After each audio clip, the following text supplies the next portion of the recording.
У Бориса Пастернака, моего любимого поэта, как вы уже поняли, есть очень много зимних стихотворений. Но, пожалуй, самое известное стихотворение Бориса Пастернака, которое я вам сегодня прочитаю, это стихотворение называется «Зимняя ночь». Это стихотворение считается шедевром любовной романтической поэзии, но не только любовной, как я постараюсь вам объяснить. Мело, мело по всей земле, во все пределы. Свеча горела на столе, свеча горела. Как летом роем мошкара летит на пламя, слетались хлопья со двора к оконной раме. Метель лепила на стекле кружки и стрелы. Свеча горела на столе, свеча горела. На озаренный потолок ложились тени, скрещенье рук, скрещенье ног, судьбы скрещения, и падали два башмачка со стуком на пол, и воск слезами с ночника на платье капал. И все терялось в снежной мгле, седой и белый. Свеча горела на столе, свеча горела. На свечку дуло из угла, и жар соблазна вздымал, как ангел, два крыла крестообразно. Мело весь месяц в феврале, и то и дело свеча горела на столе, свеча горела.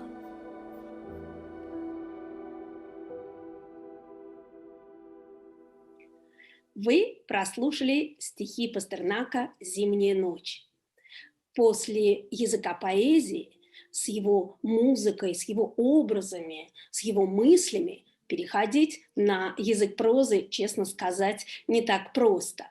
Но я попробую рассказать вам, как я понимаю эти стихи, как я их чувствую.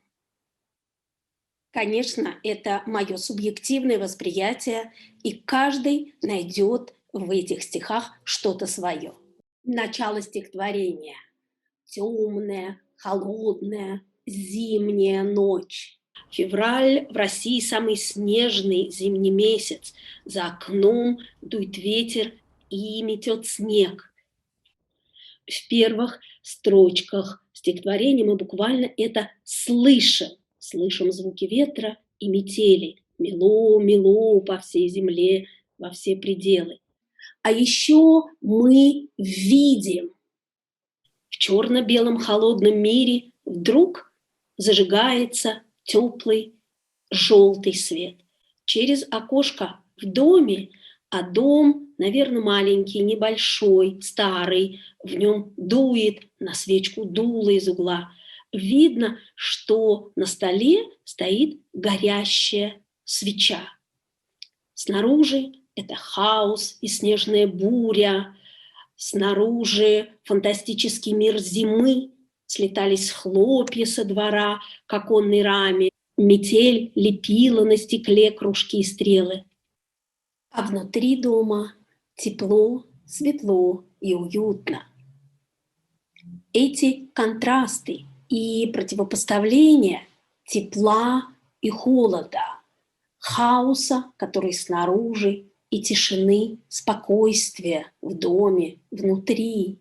Это противопоставление света, который внутри, и черноты, который снаружи, для поэта очень важны. Мы вместе входим в комнату, туда, где горит свеча.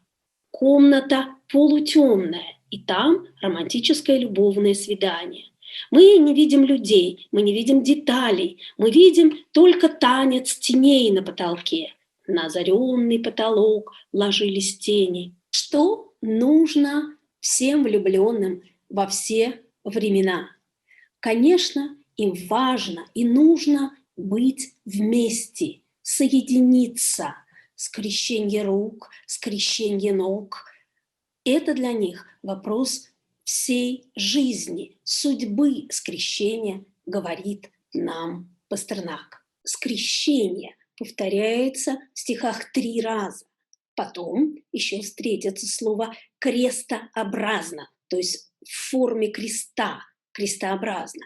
И, наверное, если поэт повторяет эти слова так часто, для него это очень важно. Крест – это, мы знаем, символ христианства, и это символ страдания и мучения Христа. Поэтому мне кажется, что когда поэт повторяет это слово несколько раз, он стремится связать слова «любовь» и «страдание», «любовь» и «мучение». Это для него важно. Любовь двух влюбленных и романтическая при свете свечи, и соблазнительная, жар соблазна, и страстная, падали 2 башмачка со стуком на пол, и, конечно, она мучительная.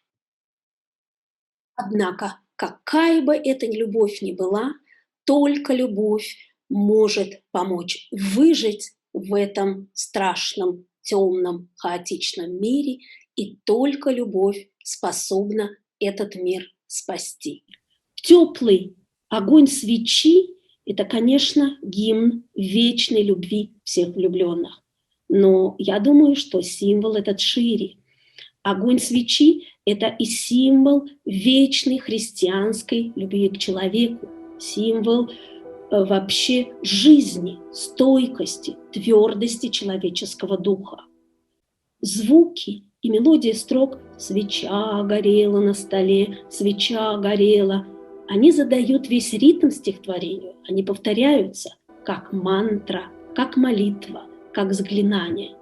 И эти строки заставляют каждого человека заглянуть в свое сердце, в свою душу и увидеть там свет от своей свечи, не дать ему погаснуть.